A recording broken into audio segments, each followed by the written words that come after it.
وجه على كرامتي قوي وسابني ومشى وكأنه بيقول لي خلاص احنا كده انتهينا. السلام عليكم.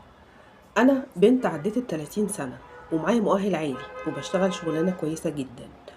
عمري ما كنت اتخيل ان في يوم من الايام الاقي نفسي في موقف زي ده، ولا ضعيفة قدام حد كده. اتخطبت لشاب اصغر مني ب3 سنين، مؤهله متوسط.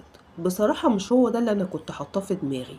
انا طول عمري كنت بتعب وبجتهد، ودخلت كلية صعبة جدا وسهرت الليالي وتعبت كتير جدا، وحلمت بحد يكون قريب مني فكريا ومستواه قريب من مستوايا. بس لما شفته أول مرة شدني شكله جدا. رياضي وسيم، حضوره قوي، طريقته في الكلام كويسة جدا، واثق من نفسه جدا، بيعرف يدخل القلب بسرعة. ومع الوقت لقيت نفسي بتعلق بيه واحدة واحدة من غير ما أحس. كان بيعرف يقول كلام حلو، وكان بيعرف يطبطب عليا، وكان دايما يحسسني إن أنا مميزة وإني مختلفة عن بقية البنات. وقتها كنت محتاجة الإحساس ده فعلا بجد يعني. كنت محتاجة حد يحسسني إن تعبي ما راحش هدر، وإن في حد شايفني ملكة، مش بس بنت عادية، لأ، شايفني واحدة استاهل إن أنا أتحب وأحب. مرت الأيام واتعلقت بزيادة عن اللزوم. بقيت بحس إني معرفش أعيش من غيره.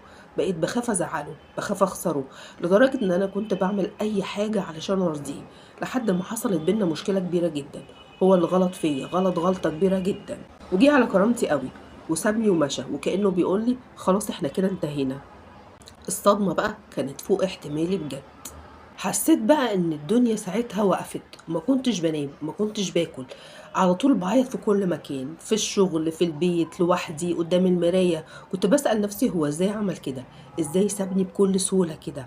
يا ترى انا عملت له ايه؟ وعشان كنت متعلقة بيه زيادة ضعفت ورحت له بنفسي، رغم ان هو اللي غلطان فيا، بس انا رحت وصالحته برضه واعتذرت له كمان. ده كمان رحت لمامته وقعدت قدامها وترجتها وعيط لها واقول لها حرام عليكي، ارجوكي خليه يرجع لي، انا بحبه جدا وما اقدرش اعيش من غيره. الموقف ده كان نقطة التحول في حياتي. بعد كده هو رجع لي فعلا، بس رجع شخص تاني خالص، رجع متغير بقى، رجع بقى شايف نفسه فوق جدا، شايف ان انا خلاص بقيت ضعيفة، شايف ان انا مستعدة اعمل اي حاجة عشانه واتنازل عن كرامتي دايما علشان خاطره. كان دايما نظرته ليا ان هو كان بيستصغرني كده ودايما يأمرني. بقى يتحكم في لبسي، في خروجي، في كلامي، في صحابي، في شغلي، حتى في ضحكتي.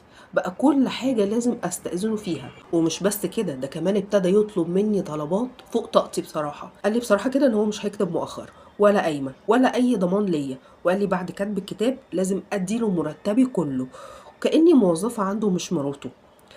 واكتر جمله كسرتني من جوه كانت لما قال لي وانتي داخله بقى باب بيتي تسيبي كرامتك وشهادتك بره باب الشقه. الجمله دي لسه بترن في ودني لحد دلوقتي، كل لما افتكرها قلبي يوجعني.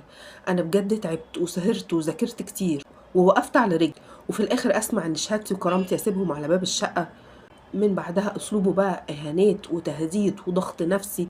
ولو اختلفنا بقى في حاجه يقول لي انا هسيبك وكل واحد فينا يروح لحاله، انتي مش هتلاقي زيي.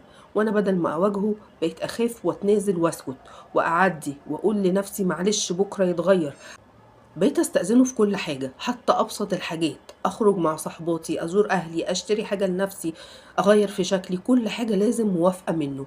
بس الحقيقة بقى إن أنا مش قادرة أسيبه، مش قادرة أتخيل حياتي من غيره. الحياة صعبة جدا من غيره، أنا بحبه جدا غصب عني، اتعلقت بيه بشكل مرضي، وبقيت شايفة حياتي من غيره فاضية وسودة ومخيفة. وبقيت مرعوبة من فكرة إن هو يسيبني تاني في يوم من الأيام. أنا دلوقتي تايهة ومكسورة وتعبانة نفسيا، وكل يوم بسأل نفسي أكمل وأضحي بكرامتي علشان الحب، ولا أنقذ نفسي قبل ما أغرق أكتر. أنا محتاجة نصيحة من القلب، كلمة صادقة تساعدني أفهم أنا في علاقة صح ولا علاقة بتدمرني. محتاجة أعرف أعمل إيه من غير ما أضيع نفسي ولا أرجع أندم بعد فوات الأوان. عشان أنا كمان زي ما قلتلكوا عديت ال30 وخايفة قطر الجواز يفوتني. فأنا مش عارفة أعمل إيه، ادولي النصيحة. انت فيه يا حبيبتي، ده مش حب، ده ضعف. انت ضعيفة جدا قدامه للأسف، اتعلقتي بيه وحبيتيه حب مرضي. اللي بيعمله خطيبك ده سيطرة وإهانة بصراحة وحب تملك، عايز يسيطر عليكي بس مش أكتر. أول حاجة لازم توقفي تنازلات، اوعي ترجعي تعتذري له تاني ولا تترجي ولا تفضلي تبرري كل حاجة. ولازم ترفضي شروطه دي. مرتبك وحقك الشرعي خط أحمر، ولو اتجوزتيه وهو بالشكل ده هيبقى أسوأ أكتر من كده 100 مرة، وانت اللي هتدفعي الثمن في الآخر. بلاش تقلي من نفسك بقى أكتر من كده. وبعدين انت ما ذاكرتيش وتعبتي وسهرتي الليالي واتعلمتي وقفتي على رجلك علشان خاطر يجي واحد يقولك تسيبي كرامتك وشهادتك بره باب الشقة؟ انت اللي اتنازلتي كتير وانت اللي عملتي في نفسك كده.